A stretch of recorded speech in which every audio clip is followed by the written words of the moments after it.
আগরতলার বোরহানুদ্দিনে নানা আয়োজনে বাংলাদেশ জাতীয়তাবাদী স্বেচ্ছাসেবক দলের ৪৫তম প্রতিষ্ঠাবার্ষিকী পালিত হয়েছে।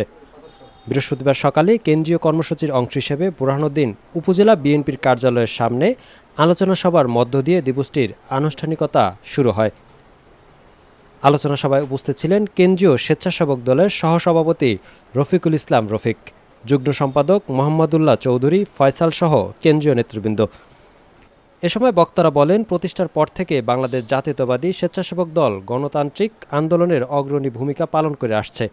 দেশের গণতন্ত্র পুনরুদ্ধার ও মানুষের ভোটাধিকার আন্দোলনে সংগঠনটির নেতাকর্মীরা ঐক্যবদ্ধভাবে কাজ করছে। প্রতিষ্ঠাবার্ষিকী উপলক্ষে নেতৃবৃন্দ স্বেচ্ছাসেবক দলের আগামী পথ চলা আরও ঐক্যবদ্ধ ও গঠনতন্ত্র পুনরুদ্ধারে আন্দোলনকে বেগবান করার আহ্বান জানান তারা।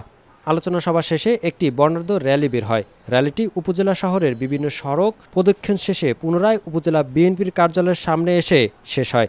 এতে উপজেলা ও ইউনিয়ন পর্যায়ের বিএনপি ও অঙ্গ সংগঠনের নেতাকর্মীরা অংশ নেন।